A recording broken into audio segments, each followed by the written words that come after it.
They said the story would fade. They said the noise would die down. But here we are again. And this time, it's not about Charlie Kirk himself. It's about what happens after someone becomes a symbol. Over the past few days, the focus has shifted to Erika Kirk and Candace Owens. Two figures who once moved in the same ideological space, now publicly at odds. And the tension isn't subtle. It's emotional, personal, and political all at once. At the center of this controversy is a simple but explosive question.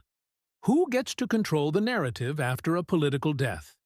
Erika Kirk has taken on a public role she never asked for. As Charlie Kirk's widow and the face now associated with his legacy, every word she speaks is scrutinized. Every pause, every appearance, every refusal to engage becomes its own headline. Recently, she has made it clear that she wants to shut down speculation, especially theories she considers harmful or disrespectful. Candace Owens, on the other hand, has built a brand around asking uncomfortable questions. She positions herself as someone who doesn't accept silence, delays, or private conversations when the public is watching. To her audience, stepping back looks like avoidance. To Erika's supporters, pushing harder looks like exploitation. That clash is what's driving this trend. The controversy escalated when a planned public live stream discussion never happened. Instead of a direct, open conversation, the audience was told that discussions would take place privately. That decision alone ignited backlash.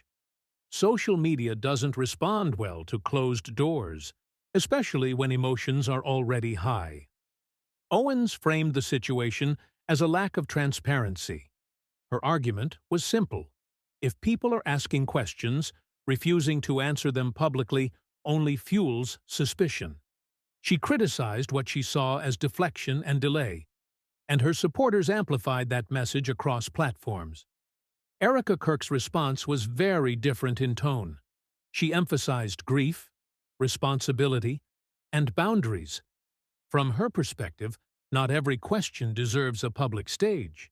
She has repeatedly framed her position around preventing further harm, not just to herself, but to Charlie Kirk's children, supporters, and broader community. This difference in framing is why the story keeps trending.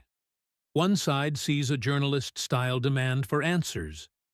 The other sees a grieving widow being pushed into spectacle, and neither side is backing down. What complicates this even further is the environment it's happening in. Political violence has become a hypersensitive topic in the U.S. Any suggestion, theory, or speculation spreads fast and hits hard. Erika's recent public statements condemning political violence and anti-Semitism were meant to draw a line, to say that whatever disagreements exist, they should not cross into dehumanization or conspiracy. But online, nuance doesn't travel well. Clips are shortened. Quotes are stripped of context. Motives are assumed. Some critics accuse Erika of using morality as a shield against accountability. Others accuse Owens of turning tragedy into content.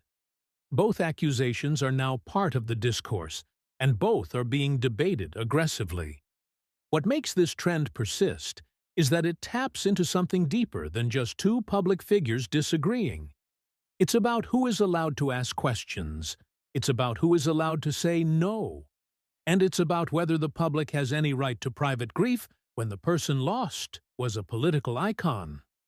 Supporters of Candace Owens argue that once a story enters the public sphere, it can't be selectively closed.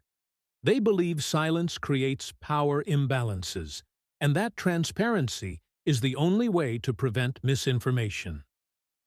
Supporters of Erika Kirk argue the opposite.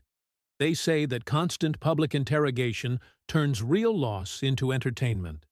That grief doesn't expire just because the internet demands answers. Both positions resonate, which is why this story won't settle. Every new statement, every canceled appearance, every indirect response becomes another spark. Even the decision to meet privately instead of publicly became a trend in itself. Not because of what was said, but because of what wasn't. And that's the real reason this is trending today. Not because there's a new development in the case, not because new evidence emerged, but because this conflict represents a larger cultural argument about boundaries, influence, and power in the digital age.